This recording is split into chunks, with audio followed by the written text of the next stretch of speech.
இன்றைக்கு ஈரான் இஸ்ரேலிய அமெரிக்க வாரில் முதல் தடவையாக அமெரிக்காவை ஒப்புக்கொண்டிருக்கிறது. தங்களுடைய F-35 விமானங்கள் மீது ஈரான் தாக்குதல் நடத்தி இருக்கிறது. இன்றைக்கு சற்று நேரத்துக்கு முன்பதாக IRGC வெளியிட்டிருக்கக்கூடிய புகைப்படம் வெளியாகி இருக்கிறது. இஸ்ரேலில் இருக்கக்கூடிய ஹைஃபா எண்ணெய் சுத்திகரிப்பு நிலையத்தின் மீது தாங்களும் தாக்குதல்கள் நடத்தி இருக்கிறோம் என்று சொல்லி இன்றைக்கு ஹிஸ்புல்லாக்களும் தகவல் வெளியிட்டிருப்பதை நம்ம பார்க்க முடிகிற அதே நேரத்தில் ஈரானுடைய பாராளுமன்றம் ஒரு சட்டத்தை முன்மொழிகிறது.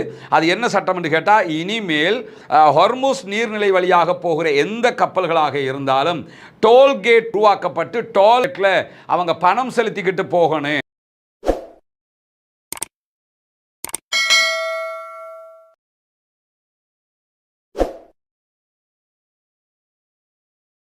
அன்றைக்கினிய சகோதர சகோதரிகளே, நம் அனைவர் மீதும் ஏக இறைவனுடைய அமைதியும் கருணையும் உண்டாகட்டுமாக என்கிற உயரிய பிரார்த்தனைகளோடு தொடர்ச்சியாக 2 ஆண்டுகளுக்கு மேலாக இஸ்ரேலிய ஆக்கிரமிப்பு இராணுவம் காசா மேல கடுமையான தாக்குதல்களை நடத்தி வந்தது. காசா மீதான யுத்தம் தற்போது ஓரளவுக்கு முடிவுற்று 160வது நாளை தாண்டி கொண்டிருக்கக்கூடிய இந்த சந்தர்ப்பத்தில் இந்த எல்லா வார்களிலும் பாலஸ்தீன அப்பாவிகள் மீது நடத்திய தாக்குதல்களாக இருக்கட்டும், அல்லது ஹூத்திஸ் மேலே யமனுடைய பகுதிகளில் இருக்கிற அப்பாவிகள் மேலே நடத்துகிற தாக்குதல்களாக இருக்கட்டும், அதே போன்று லெபனானுடைய பகுதி தாக்குதல்களாக இருந்தாலும், தற்போது நடக்கிற இப்போது இருக்கக்கூடிய ஈரான் வாராக இருந்தாலும், எல்லா இடத்திலையும் அமெரிக்க இஸ்ரேலிய ஆக்கிரமிப்பு இராணுவங்கள் தன்னுடைய மிக பெரும் பலமாக கருதுவதே அவர்களுடைய F-35 விமானங்களை தான். இந்த F-35 விமானங்களை பொறுத்தவரையில் உலகத்திலேயே மிக வேகமான தாக்குதல் விமானங்கள் பிளஸ் ரேடாரில் சிக்காத ஒளிந்து சென்று தாக்கக்கூடிய விமானங்கள் என்று அடையாளப்படுத்தப்படக்கூடிய விமானங்களாக இருக்கிறது. எனவே இந்த விமானங்கள் இருக்கிற காரணத்தினால நாங்கள் யாரோடையும் தாக்குதல் நடத்துவோம் என்று சொல்லி அவர்கள் ஒரு இருமாப்போடு உலகம் முழுவதும் சுற்றி கொண்டிருக்கக்கூடிய காட்சியை நீங்கள் பார்ப்பீங்க. குறிப்பாக இந்த விமானங்களை யாருக்காவது அவங்க விற்றாங்கன்னு சொன்னால் கூட அவங்க ஒரு கண்டிஷனோடு தான் கொடுப்பாங்க. சவுதி அரேபியா எங்களுக்கு F-35 விமானங்களை தரணும்னு சொல்லி ஒப்பந்தம் போடுறதுக்கு தயாராகிக்கிட்டு பேச்சுவார்த்தைகளை பல கட்டம் நடத்துகிறாங்க. நாங்கள் உங்களுக்கு தருவோம், நீங்கள் இஸ்ரேல் மேலே அட்டாக் பண்ணக்கூடாது. சவுதிக்கு இருக்கிற த்ரெட்னே வந்து இஸ்ரேல் என்று தான் அவர்கள் சொல்லிக் கொண்டிருக்கிறார்கள். அப்படி இருக்கும்போது நாங்கள் உங்களுக்கு தருவோம், நீங்கள் இஸ்ரேல் அட்டாக் பண்ணக்கூடாது. F-16 வகையான விமானங்களை பாகிஸ்தானுக்கு கொடுத்திருக்கிறது அமெரிக்கா. பாகிஸ்தானுக்கு கொடுக்கும் போதே என்ன ஒப்பந்தம் பண்ணி கொடுத்தாங்கன்னு சொன்னால், நீங்கள் இந்தியா மேலே இதை பயன்படுத்தி தாக்குதல் நடத்தக்கூடாது, எவனோட சண்டையோ அவனுக்கு மட்டும் நீ அடிக்கக்கூடாது அப்படின்னு சொல்லி தான் கொடுப்பாங்க.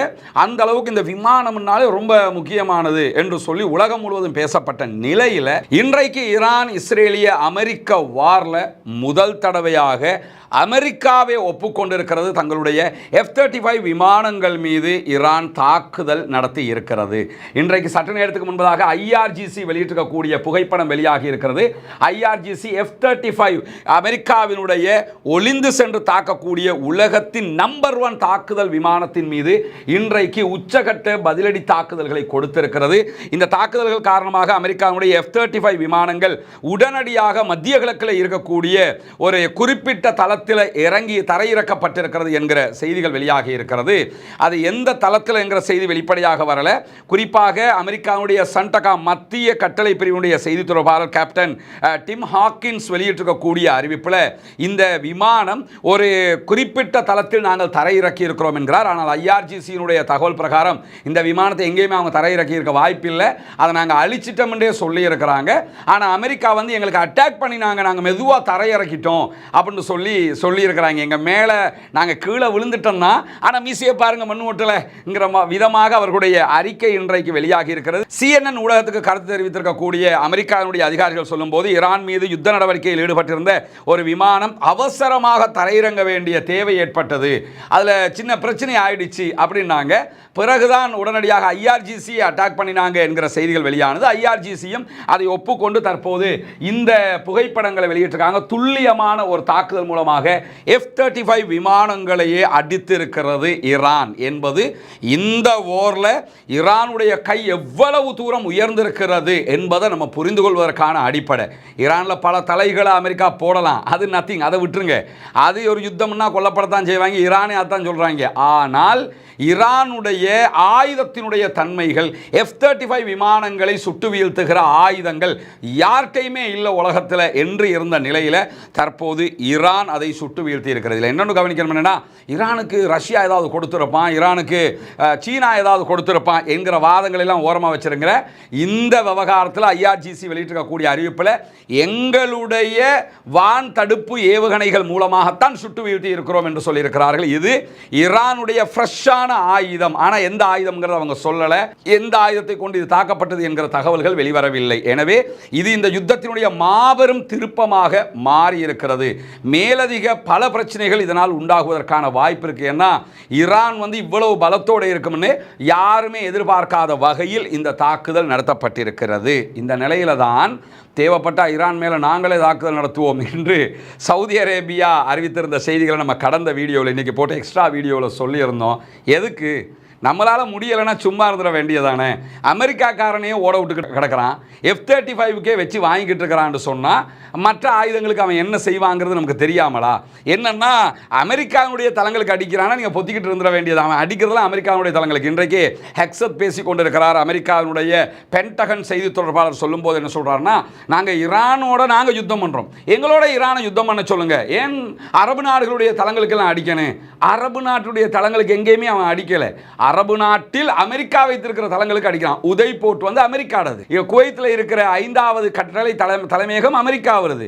சவுதி அரேபியாவில் இருக்கிறது அமெரிக்காவினுடைய. அமெரிக்காவினுடைய தளங்கள் மீது தாக்குதல் நடத்தப்படுகிறது. அமெரிக்காவினுடைய இன்வெஸ்டர்கள் போட்டு செய்யக்கூடிய எண்ணெய் வயல்கள் மீது தாக்குதல் நடத்தப்படுகிறது. எனவே இது ஒரு மிகப்பெரிய திருப்பமாக மாறி இருக்கிறது இந்த யுத்தத்திலே என்கிற செய்திகளை நம்ம புரிஞ்சுக்கணும். உள்ளூர் நேரப்படி அதிகாலை 2:50க்கு தான் ஐஆர்ஜிசி மேம்பட்ட ஏவுகணைகளை கொண்டு இந்த தாக்குதல் அடிச்சிருக்காங்க. 2:50க்கு காலையில் அதிகாலை 2:50க்கே அடிச்சிட்டாங்க. செய்தியை சொல்கிறாங்க இன்னைக்கு ஈவினிங் தான். அந்த அளவுக்கு அந்த அடியினுடைய நிலைமை அப்படி இருக்குதுன்னு பாருங்க. நவீன வான் பாதுகாப்பு அமைப்புகளால் தான் ஐஆர்ஜிசி இந்த தாக்குதல்களை நடத்தி இருக்கிறது என்று சொல்லுகிற அதே நேரம் ஈரானுடைய பாதுகாப்பு அமைப்புகளால் 125க்கு மேற்பட்ட அமெரிக்காவுடைய இஸ்ரேலுடைய ஆளில்லாத விமானங்களையும் இதுவரைக்கும் சுட்டு வீழ்த்தி இருக்கிறோம் என்கிற செய்திகளையும் சொல்லி இருக்கிறார்கள். இதுவெல்லாம் ஈரானுடைய ஐஆர்ஜிசியினுடைய பலம் எவ்வளவு என்பதை உலகத்திற்கு காட்டிக்கொண்டே இருக்கிறது. ஹோர்முஸ்ல படுகிற பாடே நமக்கு மிக தெளிவாக தெரியக்கூடிய ஒன்று. இப்படியான சூழலில் தான் இஸ்ரேலிய ஆக்கிரமிப்பு ராணுவம் இன்றைக்கு வெளியிட்டிருக்கக்கூடிய அறிவிப்பில் காஸ்பியன் தீவுகளில் இருந்த ஈரானுடைய கடற்படை இலக்குகள் மீது தாங்கள் தாக்குதல் நடத்தியதாக சொல்லியிருக்கிறார்கள்.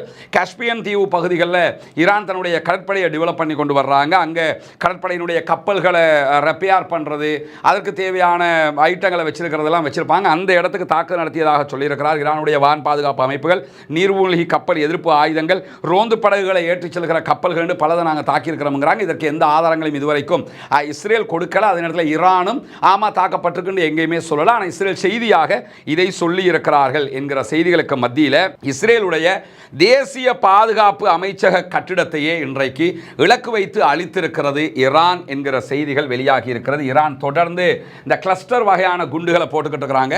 இதில் நீங்கள் பார்க்கலாம், இந்த புள்ளி புள்ளியாக தெரியக்கூடிய எல்லாமே கிளஸ்டர் வகையான குண்டுகள். அதே மாதிரி அவர்கள் போடக்கூடிய சிஜில் இதுவெல்லாம் எப்படின்னு கேட்டால், ஒரு குண்டு அந்த ஒரு ஏவுகணை 24ஆக பிரியும். 24ல் ஒவ்வொன்றில் இருந்தும் 80 வகையான குண்டுகள் வெளியாகும். கிட்டத்தட்ட 2000 குண்டுகள் ஒரே நேரத்தில் போடப்படும்.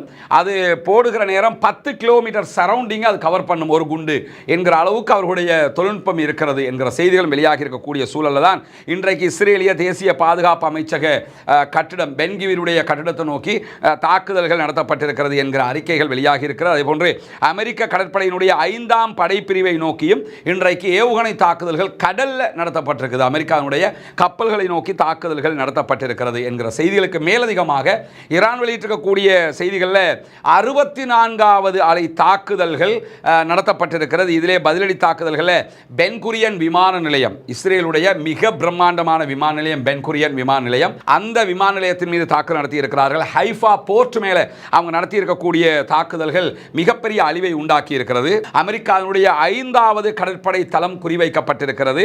இப்படி வியாழக்கிழமை காலையில் தொடங்கிய இந்த நடவடிக்கைகளில் கதிர் வகையான அவர்களுடைய ஏவுகணைகள் பயன்படுத்தப்பட்டிருக்கிறது. இமாத் என்கிற வகை ஏவுகணைகள், ஹைபர் ஷஹான் என்கிற வகையான ஏவுகணைகள், கோரம் ஷாஹர் என்கிற வகையான ஏவுகணைகள், இது எல்லாமே அவர்களுடைய சொந்த தயாரிப்பு ஏவுகணைகள். மிக பிரபலமான மிக பயங்கரமான ஏவுகணைகளாக இருக்கிறது. இந்த ஏவுகணைகளை கொண்டுதான் இன்றைய நாளில் பல தாக்குதல்களை அவர்கள் நடத்தி இருக்கிறார்கள் என்கிற செய்திகள் வெளியாகி இருக்கிற அதே நேரத்தில் சீக வளைகுடாவில் நிலைநிறுத்தப்பட்ட நிறுத்தப்பட்டிருக்கக்கூடிய அமெரிக்காவுடைய 5வது கடற்படையை நோக்கியும் இன்றைக்கு தாக்குதல்களை நடத்தி இருக்கிறார்கள் என்கிற செய்திகள் நம்ம ஏற்கனவே சொல்லியிருக்கிறோம். இன்றைக்கு பல தடவைகள் அந்த தாக்குதல்கள் நடத்தப்பட்டிருக்கிறது ஈரானால் என்கிற செய்திகளுக்கு மத்தியில் ஈரானுடைய முக்கிய இடங்களை கண்காணிப்பதற்காக இஸ்ரேலால் அனுப்பப்பட்ட இஸ்ரேலுடைய சொந்த தயாரிப்பு உளவு ஏவுகணைகளாக இருக்கக்கூடிய ஹெரான், அதே போன்று ஹெர்பிட்டர் என்கிற ஹெரோப் என்று சொல்லுவாங்க ஹீப்ரு மொழியில், அந்த வகையான ஆளில்லா விமானங்களையும் இன்றைக்கு சுட்டு வீழ்த்தாமல் டெக்னாலஜி வாய்ஸாக கீழே இறக்கி இருக்கிறது ஈரான் என்கிற செய்திகளையும் இன்றைய தினம் IRGC வெளியிட்டிருக்கக்கூடிய செய்திகளை நம்ம பார்க்க முடிகிறது. எனவே டெக்னாலஜி வழியாகவும் யுத்த தந்திரங்கள் வழியாகவும் இன்னும் அவர்கள் கையோங்கி இருக்கிறது, அவர்கள் உச்சமாக நிற்கிறார்கள் என்கிற செய்திகளை நம்ம தொடர்ந்து பார்க்க முடிகிறது. அதே நேரத்தில் சவுதி அரேபியாவுடைய செங்கடல் துறைமுக நகரமாக இருக்கிற யான்பு பகுதிகளில் இருக்கிற தொழில்துறை மண்டலத்தில் செயல்படக்கூடிய எண்ணெய் சுத்திகரிப்பு நிலையத்தின் மீது இன்றைய நாளில் ஆளில்லா விமானம் ஒன்று விழுந்து தாக்குதல்களை நடத்தி இருக்கிறது என்கிற செய்திகளை சவுதி அரேபியா வெளியிட்டிருக்கிறது. இது உண்மையிலே ஈரான் நடத்திய தாக்குதலா அல்லது ஈரானுடைய பெயரை கொண்டு அமெரிக்க இஸ்ரேலிய தாக்குதலா, ஏன்னா ரெண்டு தரப்பையும் கோர்த்து விடுறதுக்கு ட்ரை பண்ணிக்கிட்டு இருக்கிறாங்க, அந்த விதமான தாக்குதலா என்பது இதுவரைக்கும் தெளிவாகவில்லை. ஈரான் யான்புல நாங்கள் தாக்குதல் நடத்தினோம் என்று இதுவரைக்கும் உரிமை கோரவில்லை. இப்படியான நிலையில தான் இஸ்ரேலில் இருக்கக்கூடிய ஹைஃபா எண்ணெய் சுத்திகரிப்பு நிலையத்தின் மீது தாங்களும் தாக்குதல்கள் நடத்தி இருக்கிறோம் என்று சொல்லி இன்றைக்கு ஹிஸ்புல்லாக்களும் தகவல் வெளியிட்டிருப்பதை நம்ம பார்க்க முடிகிற அதே நேரத்தில் எங்களுடைய ஹைஃபா போர்ட் தாக்குதலுக்கு உள்ளாகி இருக்கிறது என்று சொல்லி இஸ்ரேலுடைய எரிசக்தி அமைச்சரும் தகவல் வெளியிட்டிருப்பதை இன்றைக்கு அவர்களுடைய ஊடகங்களே வெளியிட்டிருக்கிறதை நம்ம பார்க்க முடியும். இப்படியான சூழலில் தான் ஈரானுடைய எரிவாயு நிலையங்களை நோக்கி இஸ்ரேலும் அமெரிக்காவும் தாக்குதல்களை நடத்தி இருந்தது. அதற்கு பதிலடியாக ஈரான், கத்தர், துபாய், சவுதி அரேபியாவுடைய எரிவாயு நிலையங்கள் மேலே தாக்குதல் நடத்துவோம் என்று அறிவித்திருந்தார்கள். அந்த அறிவிப்புக்கு நாங்கள் உடனடியாக கத்தரில் இருக்கக்கூடிய LNG தயாரிக்கக்கூடிய நிலைகள் மீது தாக்குதல் நடத்தினார்கள். மிக கடுமையான தாக்குதல் அது. இதுவரைக்கும் கத்தருடைய LNG மீது நடத்தப்பட்டிருக்கக்கூடிய தாக்குதல்கள் காரணமாக எதிர்வருகிற 5 ஆண்டுகளுக்கு 17% LNG உற்பத்தியை இழந்திருக்கிறது கத்தர் என்கிற செய்திகள் வெளியாகி இருக்கிறது.